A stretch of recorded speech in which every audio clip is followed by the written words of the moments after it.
It's Monday. It's Monday. The NBA Game 7s are over. It's Monday. I sat through another scoreless Indians weekend. It's Monday. Dan Gilbert made a personal Michigan hire. God, why am I not surprised? Why don't we just call ourselves the Pistons? Duh. So that the little midget's happy. He never gave a shit about Ohio. He's only interested in getting money from gambling diseased people. He reached his poisonous, venomous, midget-like tentacles into Northeast Ohio. He used a professional sports franchise in order to buy a casino. He's short, he's small, he doesn't stand real tall, but he's still Dan Gilbert to me. Okay, thank you. Yeah. It's like Bob Dylan song. I was waiting for about 8 more verses. Hey, he's stealing money from the working man by luring him into a casino.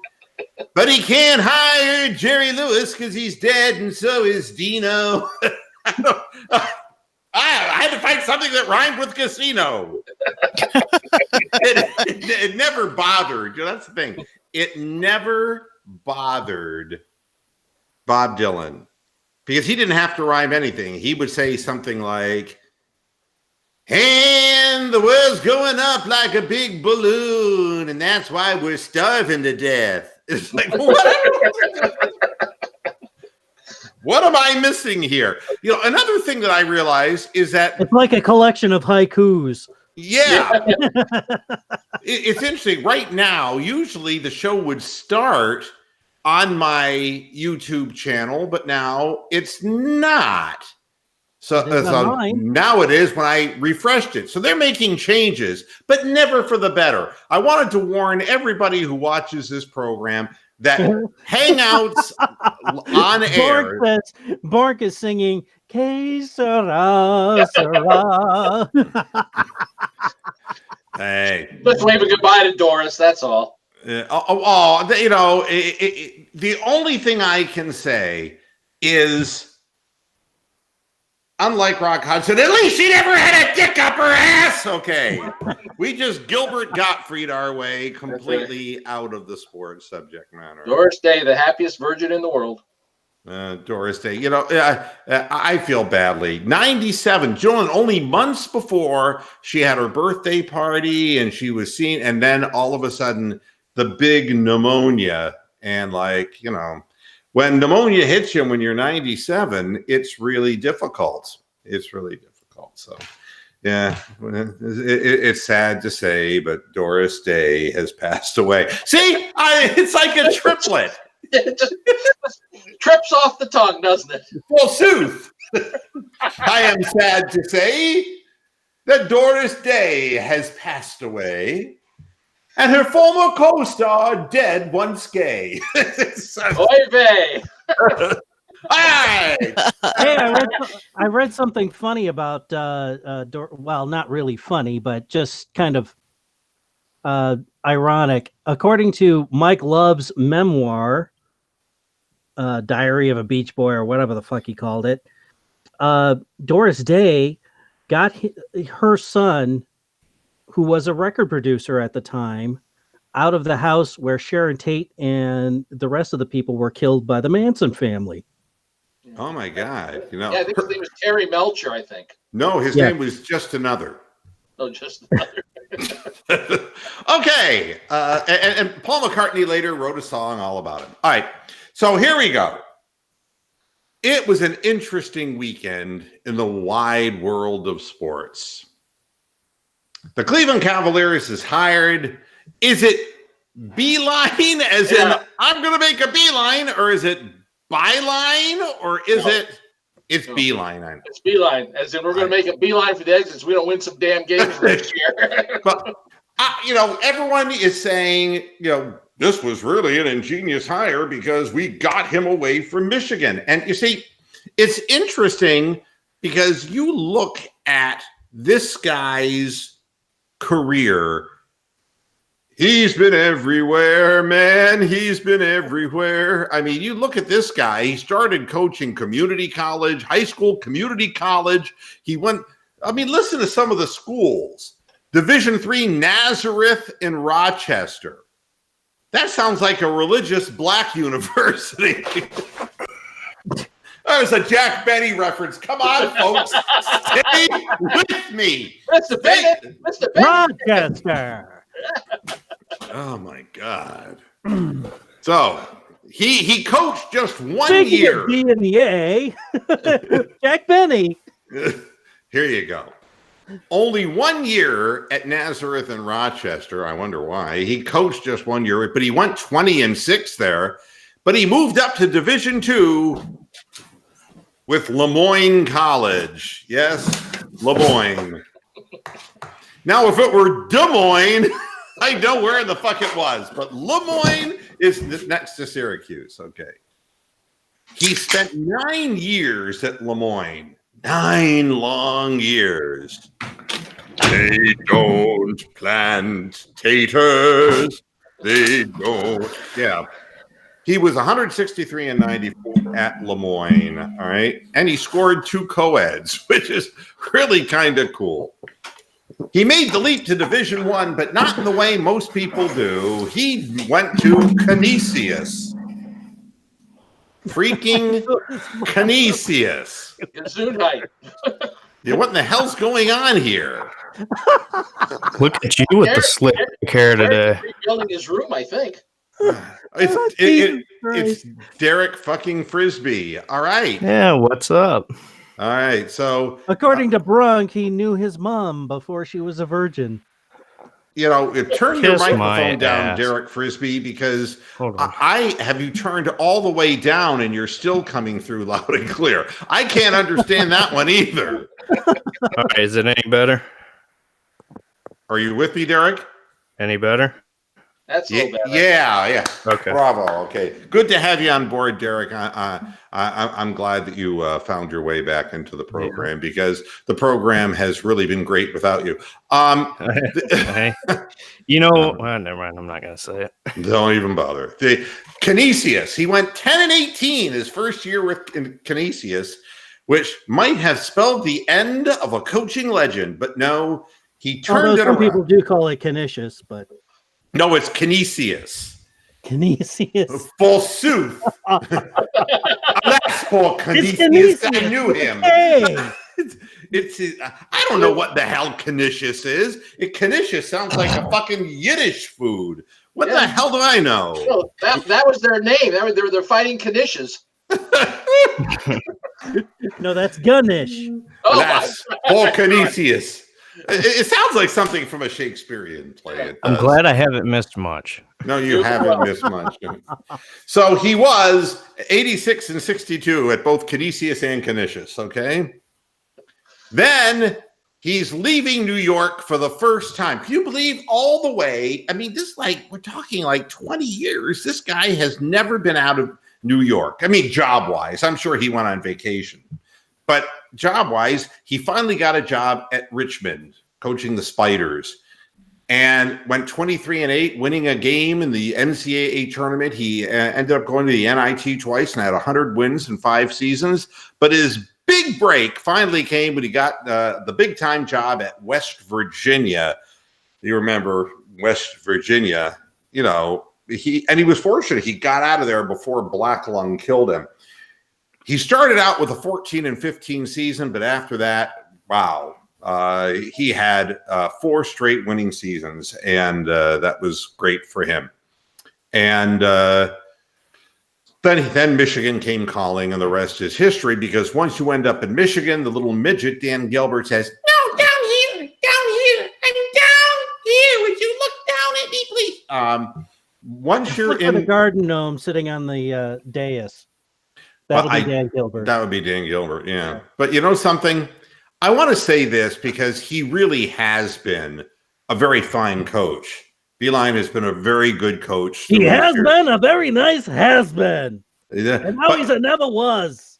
No, I'll tell you what he is. I mean, do you know what a 5-year deal is with Dan Gilbert? 3-year vacation? I mean, it's a 5 losing guarantee. seasons. It's guaranteed income. You know, and that's what retirees really like. No, I'm being honest with you. He's Just ask 60 Ty Lue. He's 66 years old. He's done everything that he could possibly do in high school, Division 1, 2, and 3. He had his big time at Michigan, and now he's 66 years old. And you know what his priorities are? The wife didn't want to move far from Michigan. All right, that's one. And 3.5 hours away, they have a son or a grandson or a great grandson. I don't know what playing basketball somewhere within 3.5 hours of Cleveland. That sounds a lot like he's getting ready to fit himself for a pair of Depends. I don't know. That sounds like, and I want a house with a porch, with a swing on the porch. You know, I don't. And get out of my yard, you little bastards. Okay. So Beeline is 66. By the end of contract, will be 71 and nowhere to be found near Cleveland. Let's be honest. His wife will say, "Isn't it nice that we're back in Michigan, dear?" But he will have 5 years after the 2.5. Dan Gilbert keeps him and then fires him. He'll have that money, and it's good money, and it's money that will be invested into his little his retirement account. Rocks and tacos.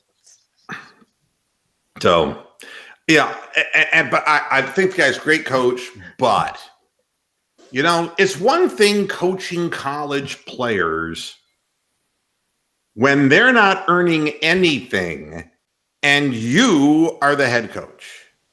But when they're earning more than you are and they are the head coach, you have a real fucking problem on your hands. And this is the point. The point is that a lot of these guys who make the jump from, you know, and I think that Brad Stevens learned this lesson. It's like, I want to go back to Butler. Come to think of it, Rochester was a Butler. Be that as it may. I'm just tying these things together, folks, for you to make this conceptual program a little bit easier for you. So it's hard to make this jump. And Beeline, if he wants to have a relationship like he had with his college players, they say he has prepared a lot of players for the NBA, and that's really great. But he hasn't had to deal with these little pricks after they get there. Exactly. I mean, it's like I say, do you remember? Let's ask Derek Frisbee, because Derek is a historian of sorts. We'll see.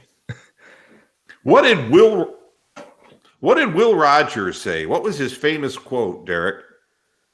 Will Rogers? Who was Will Rogers, Derek? You know, y'all are gonna make fun of me, but no, I'm gonna go out on a limb. Oh Okay. yeah, I'm gonna go out on a limb and say he is a relation to Mr. Rogers. But I'm kidding. I didn't think it could possibly get worse. I really didn't think. Good. Just because I'm 1 year older doesn't mean I'm any smarter. All right. Now, I'll give you an opportunity now to listen and learn. Roxanne, who was Will Rogers? Well, he was from Oklahoma. He was like a cowboy. He was famous for his rope tricks. And I don't know. Wikipedia, I can tell. That's right. What was his quote? What was his famous quote? Do you remember? No, I do not. Okay, but Rick will. Rick, what was his I think famous it's, quote? never met a man I didn't like. And he never met Kyrie Irving. Okay? Uncle Drew never made it past the Mississippi. I think that was the problem. Look, I know that it took a long time to get to the punchline, folks, but the point is that it's different dealing with Kyrie when you're Mike Krzyzewski in his freshman year and when he's an 18-year-old punk at Duke than now when he's got his traction and leverage in the NBA. Now nobody can deal with him because he's just a little prick and he knows everything and he's moody and you can't control him any more than you can control Andrew Wiggins or any more than Joel Hansen-Beebe can control his emotions. I don't know. Do you know that he won an Academy Award? He did. I mean, after you love me, you really, really love me. I mean, 1 minute he's an airplane, the next minute he's grabbing his knee, and then the next, it's like The crying game. yeah, no, well, no, that would be different. The crying game. That's the ending of the crying game. Hello. I sat here 2 hours for that. That's not the kind of surprise I was hoping for. Jeez. Thank God it wasn't a hard ending. Oh, I sat here 2 jeez. hours for that. That's not the kind of surprise. Steven, turn thank your you. volume off, Yeah. you big dummy. Yeah, Oh, sorry. you're feeding back. Goodness gracious! And so Now he you're- jumped. Now he's Facing the wrong way too. I saw So the now back he's of his head. molesting his cat in the background. I just think that sometimes he just comes on here to sabotage the program. You know what I noticed also? Did you notice what he does at the end of every program? Because he's not listening right now. But right before the end of the program, he yells something so his face will be used as the thumbnail for the show. I'm not as dumb as I look. I am a cow. He also machine guns his question so at the very end so that you run Yeah. over. Yes, exactly. Like Steven, you are a media whore. He is. He's absolutely. I already know exactly what's going on. But And you're anyway, eating on camera. Jeez, oh, Pete. I know. Never ends. Well, Getting but if you know, Colin Sexton is going to be, you know, his teammates couldn't convince him that you got to pass the ball, Colin. Beeline's going to have his work cut out for him, but he does have good credentials. He's better than a lot of the options that the Cavaliers were talking to. One of those lucky men will end up to be the assistant coach and the next head coach or interim coach of the Cavaliers. And while we were watching Beeline's hiring, we were watching Ty Lue and the Lakers implode. And the coach, Vogel, remember? Does anybody remember my nickname for him? You talking about Frank Vogel? Yes, Frank Vogel. Yes. I have a nickname for him. The shit sniffer. That's my nickname for him because he has that. He's always sniffing shit, that guy. You know? And you think Indiana prepared him for LA? His face will be frozen in that position when he gets out there. I mean, you know what the problem is? See, the Brad Stevens hire in Boston made sense because he's white. And Brad Stevens was at Butler in Indiana, and that's white. So, I mean, but no. Do you think Lakers did a good hiring right there or no? No, it's Vogel is the wrong guy. I mean, Vogel. Do you see what Vogel did when he played up-tempo basketball in Orlando? It's like, game over. But the tip-off hasn't happened yet. Game over. I mean, it was awful. I mean, they got nothing but better after he left. And the only thing that he could do was he slowed the ball down into the half court. And he was the only one who was able to get anything out of George Hill, basically. George Hill. Broncos mad Jesus. roasting Steven right now. Steven, I mean, for God's sakes, take your face out of the plate. I'll get you a trough later. My goodness. God, I mean, breathe. He's through therapy after that Rockets Chew. game, man. Chew. And then swallow. I was right there with you. All I wanted for my birthday was to see the Golden State Warriors go down, and y'all didn't do it. So, Well, why would they do it? They choke every year. And the fact is, they have an owner who says, "Oh, we're going to get it done with James Harden. We're going to get it done," and it's like, and Chris Paul's contract isn't helping y'all. So I hope you're happy. well, the Rockets blew it. They found a way to lose to the Warriors without Kevin Durant. Ian Curry was 0 points in the first freaking half at home. I know. That is, oh, It couldn't have been set up better for them. exactly. But you know how it goes. I knew when the going got tough that Steph Curry and Klay Thompson would step up, and none of the Rockets would. Hey, did you hear what Chris Paul did? He put his penis accidentally in a shredder. What did he do? The day before the game, like you had to request time to go practice. Steph required Oh, yeah. an hour with his shooting coach. Chris Paul saw it, and he had security remove both of them off the court. Remove who off the That's court? karma. They removed Stephen off the court the day before the game in Toyota Center when it was he requested an hour for practice time with the shooting coach. Right. Chris Paul didn't like that, so he requested he had the stadium personnel tell them that they couldn't do it. Real class act.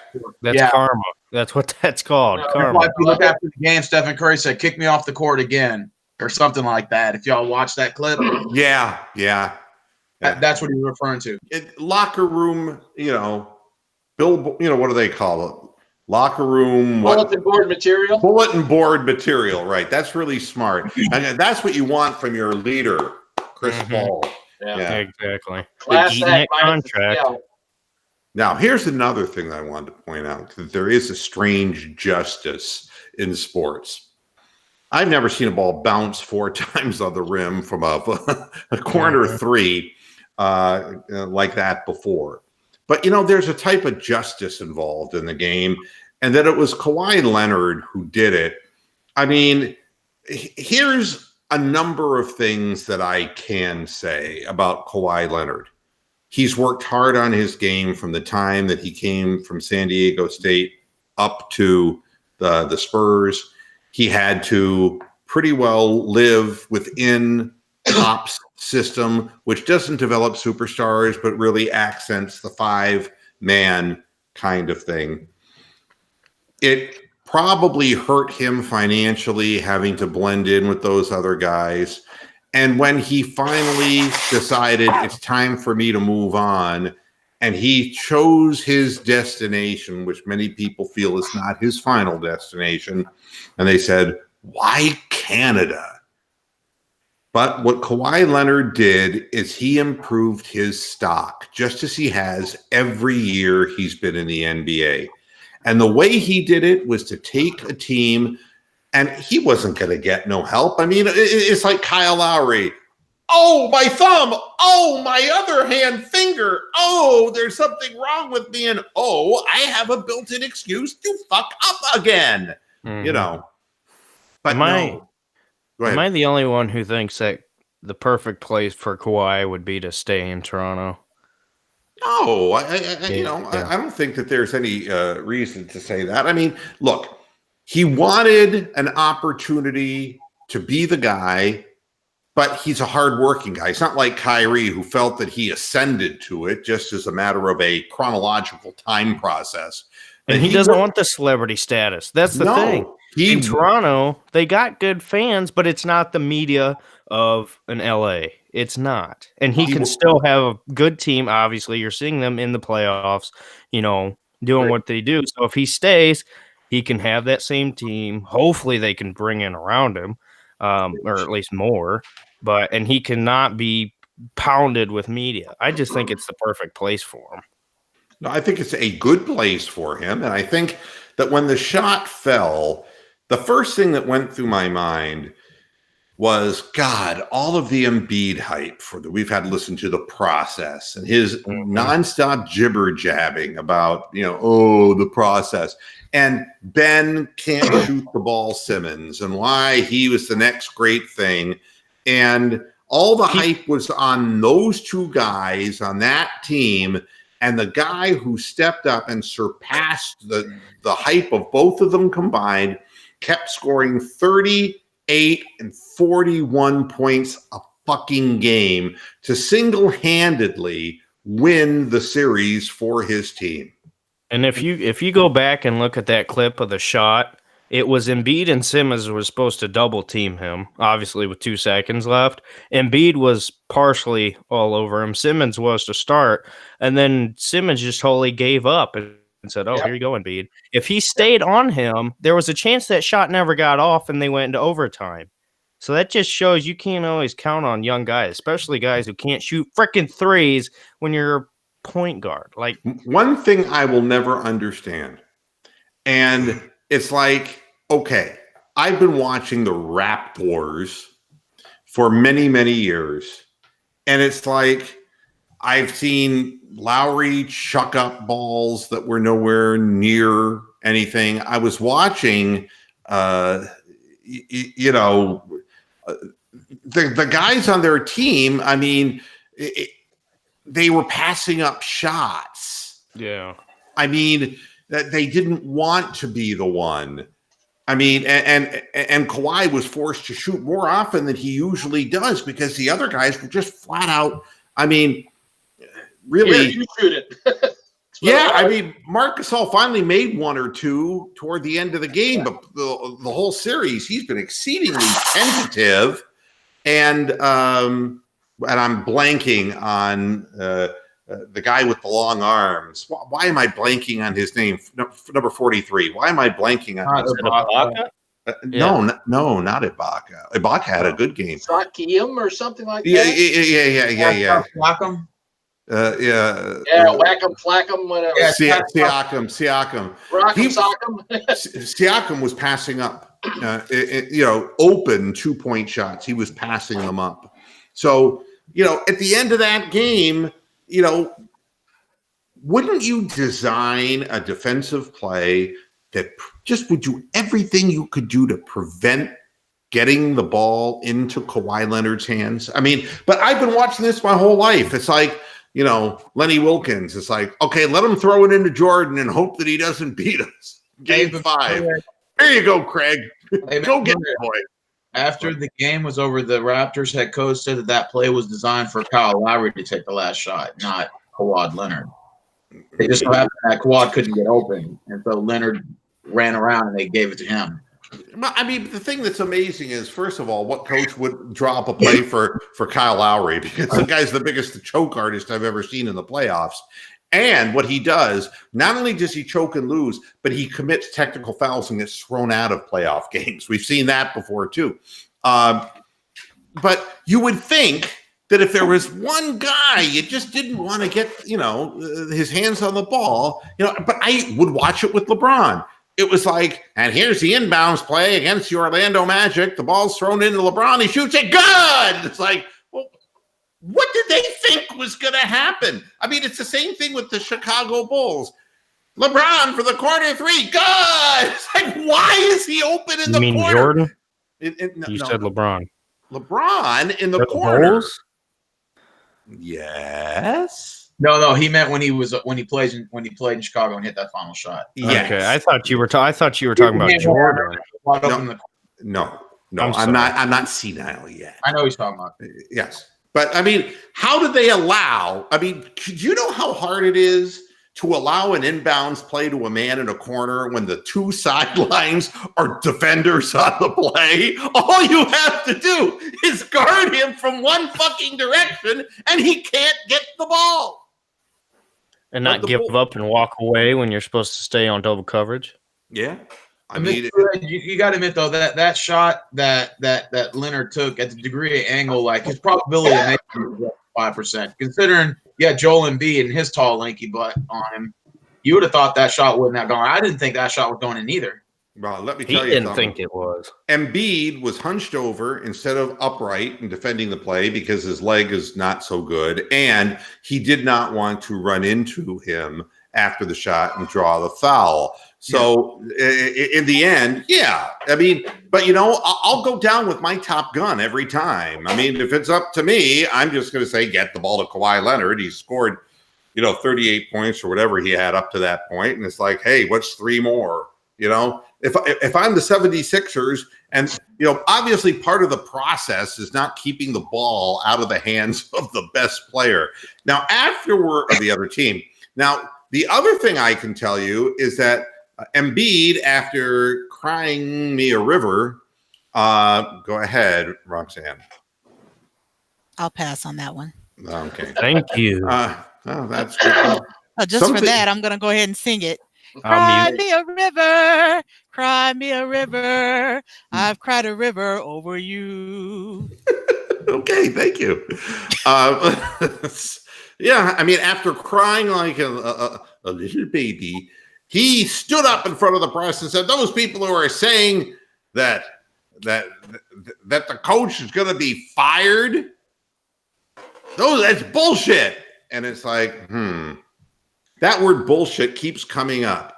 Yeah, if Kyrie's fault that we lost, bullshit, said Marcus Smart. So now Embiid is saying, because he don't want a new head coach, because the head coach is willing to let him try half the time. That's really what it boils down to. And you knew that, first of all, Embiid, I fear, is a little bit frail emotionally. I don't know what Marc Gasol said to him, but it should have been like, "Oh, I'm sorry, honey. Down on your knees and suck my dick." Oh. Now, You're going to be on the cover of all the sports magazines this next couple of weeks. But you can't lie, though. Him crying, though, did show a lot of emotion. Like, he was actually trying. And I guess he felt guilty because he was responsible for that last shot, right? He was the defender. No, something? I don't like the braggadocio when he won and had a big 33-point game and was doing the Hulk Hogan gestures to the crowd. And I don't like this crying bullshit. I mean, there's no crying in basketball, right? I mean, you got to come back, and you got to come back stronger the next year. And the fact of the matter is that they didn't get any further really this year than they did last year, except one more game, and a disappointing one at that. And they added Jimmy Butler, too, for one game. For one season, because a bunch of their players are, I think, Redick and Butler, and who's the third one who is a free agent at the end of the season? Wow. Harris? Tobias Yeah. Harris? Yeah. Tobias Harris. So, I mean, the process, it is much easier to lose free agents in Philadelphia than it is to gain them. Yeah. And so, there's going to be a net minus there, and the coach is going to get fired, by the way, because it just works that way. He didn't get them further. Yeah. And whoever inherits this new team is going to be without vital pieces of the team. And Brock's 100% right. He said Embiid seems a little bit bipolar. He's all over the place, and I wonder about, and then his penchant for injury as well. So, but I just think that it should be a celebration of Kawhi Leonard, who really handled the San Antonio thing with class, with dignity. He didn't go running to the press like little Kyrie, the bitch. He handled it like a man. And when he was given his opportunity to stand up on a national stage, he said loud and clear, "I came to Toronto and I have raised Toronto beyond where DeMar DeRozan and the others had the franchise."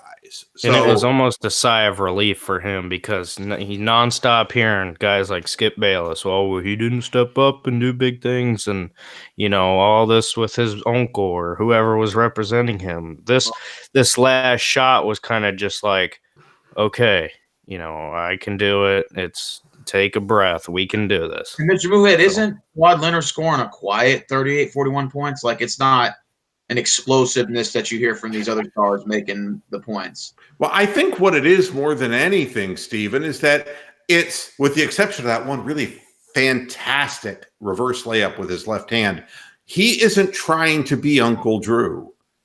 He just does everything well. He rebounds well. He defends well, and he's really improved his range as far, and he's got that step back, kind of like the Paul Pierce thing. So he gets separation on his shot. He's worked really hard on his game, and now he's worth more money than you can imagine. He can go anywhere he wants to go, and he earned it.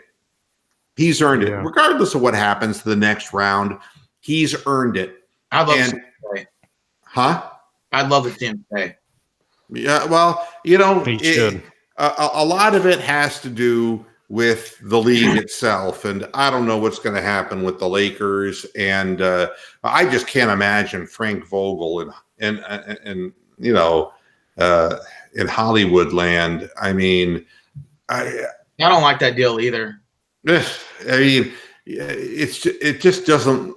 It doesn't pass the eye test at all, and maybe they just figured whoever they brought in, LeBron's going to run the team no matter what. No, I mean, they need to come up with somebody like a Kawhi Leonard, but Kawhi, the fact that he's from San Diego, I mean, they're going to hype that up, but he obviously doesn't need the media the way some of these other players do. So if he does stay in doesn't Toronto, want it. maybe he can attract free agents. But I mean, we're going to see what happens, but not until the Bucks and the Raptors play. I wanted to share something. You realize that for a mere $3.99 a month, you can have Mary Kay Cabbagehead send out all of her great Cleveland Browns sports updates right to your email. I'm good. But no. She got from somebody else. I mean, if there Gronk would go for it if there were nude pictures involved. Jeez. But other than that, here is the question from today's Hey Mary Kay at Cleveland.com. These are the things that really make me say, this is why you want to spend your hard-earned money. Here's the question. Hey, Mary Kay, get me some cosmetics, bitch. No. Hey, Mary Kay, now that Odell Beckham Jr. will be the #1 receiver, will Jarvis Landry play more in the slot receiver position? Oh, my gosh. Now, and hey, John, I do think that Landry will play more in the slot this year. I have another question. Hey, Mary Kay, I just took a shit. Do you think I should wipe my ass? Hey, John, thanks for the second question. Yes, I do think you should wipe your ass, or else you won't smell very good. Oh, man. I mean, how does this pass for journalism? What? I mean, ask a serious question. She finds the most remedial question. Will Jarvis Landry play more in the slot? No, he's going to be in section 118 eating popcorn. What do you think he's going to be doing? I hate how serious they were, too, acting like he wasn't one of the top receivers at Miami, playing slot receiver. Like, are you serious? What else is he going to play? Now, here's a person with water on the brain, David Patterson of Akron, Ohio, asking, Hey, Mary Kay, with the new coaching staff, do you think Baker Mayfield will be given the freedom to audibilize at the line of scrimmage? Well, Dave, he was doing that last year, you water on the brain fucking moron. No, they're going to take that away from him, you big swigging dick, you. I mean, what kind of questions are these? I just... I don't know what to say. I mean... Next question, is Kareem Hunt our new kicker? No. Hey, Mary Kay, Jamie Collins is still unsigned. Is it money or a decline in talent? What was J. Bruce Fox watching? He's still unsigned because he doesn't fucking try. Here's Mary Kay's answer. Hey, Jay Bruce, Your question was dumber than the previous two. The Browns cut Collins in March because they didn't want to pay him the 10.5 he was owed this season, especially with him turning 30. His production wasn't commensurate with his salary, and he was injured. Sounds like Mary Kay. Yeah, maybe Bill Belichick. Salary commensurate with what she, with her output. But your $3.99 a month can help her buy groceries. Maybe Bill Belichick will even bring him back at the right price. Thank you, Mary Kay, for that great insight. Oh, I would imagine that if it were for free, he took a shot. My God. Bill Belichick gets more credit, but when he goes for people who are ex-Cleveland Browns who suck moose, nobody ever brings those things up. All right. Who are the Browns going to select if Greedy Williams hadn't fallen to them at 46? Another defensive back they had their eye on was Virginia safety Juan Thornhill. I know because I said that a month ago. Thank you, Mary Kay. I'm not charging $3.99 a month. God damn. Well, Yeah. Mr. Moody, just think after the finals end, we're going to be having 4 things to look forward to. The ping pong ball, which is rigged. The NBA draft, which is going to be boring. Wait, We're what gonna are you have talking? endless amount of baseball and watch more Mary Kay Cabbage. Head. Ping pong is tomorrow, buddy boy. Yeah, and That's what- actually, that's what her husband calls her, Mary Kay Cabbage, because he doesn't get the head part. Jeez. Look, I'm sorry. Look, it's better that I'm making fun of her than I'm making fun of somebody else, Derek. Well, this thing, once the finals ends, guys, for the next 2 months, we're going to have endless baseball to talk about. No, you Yeah. might. You might. I don't have to do that. I don't have to do that at all. And living a balanced life in Texas. The first thing she writes is, did everybody miss me here? Well, Steven, maybe. Well, the cost of living is low here. Oh, is she living with you now? I don't know if she was. Jeez. I wouldn't tell anybody. I'm genuinely scared. Jake Miller says Kareem Hunt is more of a punter. Yes, he's very good. Very good. All right. So T in that film, though. Yeah, I don't. And then Brian Windhurst writing about Frank Vogel. And he says there are 3 kinds of categories of power profile for NBA head coaches: strong, weak, and shit sniffer. I swear to God, these people steal my lines. It's just I'm just kidding, Brian. I wouldn't accuse Brian of plagiarism, not at all. Brian's a good guy. He really is. And I don't say that about many people in this business, but So when are they starting a Big 3 season? When does that start? oh, you don't mean LeBron, Kyrie, and Kawhi? You mean no? You mean the old man's crippled league? Yeah. 60-plus-year-old. I have no idea. Hey, talk about great journalist Stephen A. Smith. Oh, jeez. Yep. Mr. Haskins is a runner. No. This is his new one. He has an anonymous source. So he always has an anonymous source. You know, the guy. Google. Yeah, I mean, no, it's called I Made It Up. Yeah. Yeah. No way in hell Kyrie Irving joins the Lakers. That's how Stephen A. Smith worms his way into the conversation because he's got nothing to talk about on national television on First Take. He makes up an anonymous source. And you know something? And by the way, to Stephen A. Smith, who says, you know, when he's asked about Beeline being hired by the Cavaliers, he goes, why in the hell would I care who's the new coach of Cleveland? Just because he's a Steelers fan, he hates everything Cleveland. Yeah. Speaking of hating everything Cleveland, tying into this journalism topic, I don't know if you've seen Mr. Cowherd's video. He was talking about the best sports fans or best football fans in the country yes, or whatever. I saw that, yes. Yeah. Oh my gosh. I genuinely wanted to jump off a roof. It was horrible. No, but you have to understand there is an inverse logic at work here. All right. But let me explain to you, because having been in the broadcast business and, you go after ratings and you do things, and they have ratings periods. They call it sweeps in television. At the time, it was Arbitron, which has now been merged into Nielsen ratings, the people that do TV ratings.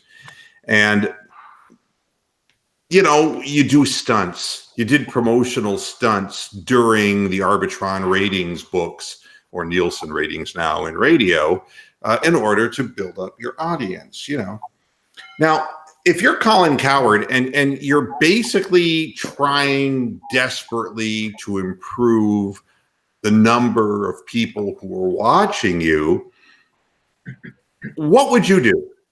Would you criticize a team's fan base that was minuscule, or would you criticize a team's fan base that was fucking huge? All right. I mean, because if you criticized, it's like if he went on a tear and said, and you know something, you fans of the Winnipeg Jets, I mean, the ratings would come in as like, Colin, we've got a problem here. It's like we had a small spike in Winnipeg, but everywhere else went down. Yeah. When I was talking to Rob Parker, I told him to tell Colin that I said Baker's better than any work you've ever put out. He said he was going to tell him, so I doubt that's true, but just for the record. Do you know how long Colin Cowherd would last against a cow in a broadcast setting? The guy would be totally tormented within 10 minutes and he would leave the air. I mean, the fact is he's talking down about, and it isn't just about the Browns fan base. It's about LeBron James, and it was about everything else. Because Cleveland, and I'll say this, and I have the right to say because I grew up in Northeast Ohio, okay? Not broadcasting from there now, but I grew up. Like Tony Bennett left his heart in San Francisco. Well, I left my paper route in Northeast Ohio. And the thing is, it was very leave it to Beaver-esque, Northeast Ohio was pure and wholesome, kind of like Roxanne. And it was not the most exciting place in the world, all right? If you wanted to find excitement in Northeast Ohio, I mean, how exciting could it be if you put the Richfield Coliseum in Richfield, Ohio, in the middle of a cow pasture? I mean, Cleveland was not like and a lot has changed, okay? Cleveland is with the Rock and Roll Hall of Fame and all that stuff, and with but when I was a kid, no. I mean, it was Municipal Stadium for baseball and football, okay? And for the basketball, at first it was the Cleveland Arena. God only knows. If you ever stepped foot in the locker room of the Cleveland Arena, it smelled like urine. It was pathetic. It was horrible. And then they moved it to Richfield, and they said, where? When you try to go to a Cavs game, you get lost because I couldn't possibly be this way. I'm going nowhere. And, so there just was no connecting roads, and there was no big, metropolitan area. But things have changed. I mean, you've got world-class restaurants in Cleveland, Ohio now that weren't there when I was a kid. You got guys like Michael Simons and those types of fellas who have brought culinary art to Cleveland. You got the Rock and Roll Hall of Fame. You got, the Quicken Loans Arena, and you've got, what I still call the Jake because, fuck Flo. And no, I actually wouldn't do that. All right. But you understand, the naming rights always kind of bother me. Great baseball stadium and a really good basketball facility and everything located now where it should be downtown, which has brought rejuvenation into downtown Cleveland, which used to be dangerous when I was a kid that you'd never want to go there. But, it's really kind of changed. and no, Cleveland doesn't attract the big free agents, but the fans, because there still isn't, it isn't like New York City or even Miami Beach where you can go to the beach. There's no surf in Cleveland, folks. The bottom line is you love your sports. You love your sports. When LeBron James brings the Cavaliers back, 1.2 million people celebrated the championship downtown. 1.2 million. Do you think that would have happened in any other city in America? No. That ain't happening for the Pacers in Indiana. It's not. Every year somebody wins the NBA championship, and I don't remember nobody saying 1.2 million people showed up at the parade.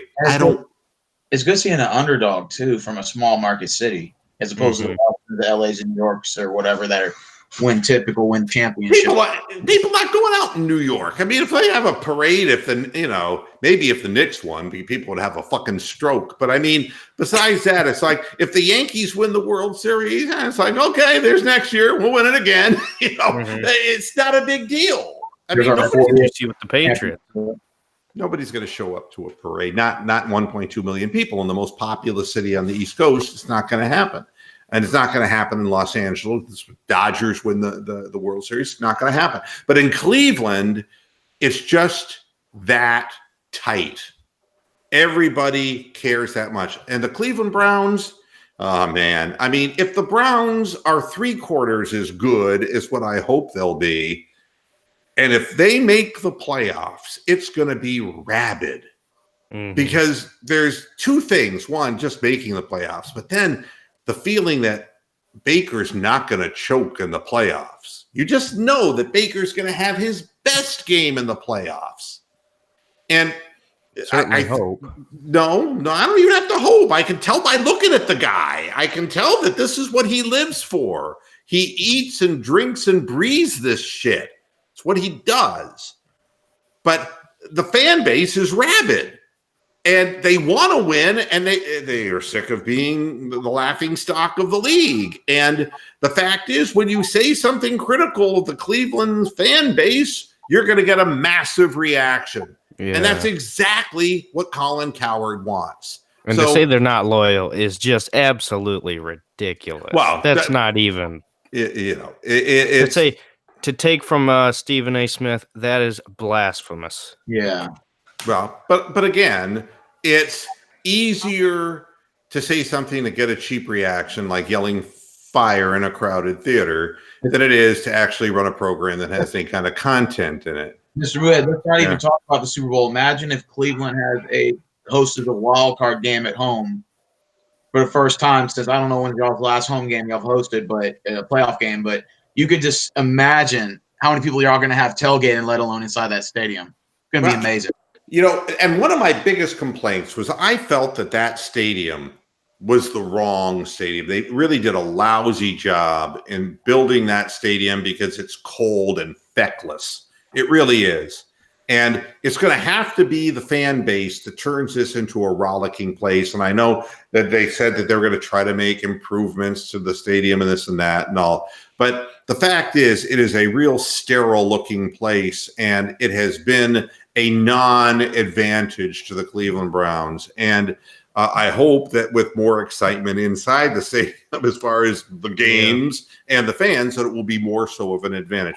But again, you can always bet that any of these talking heads on television is going to talk about something that they feel brings them viewership.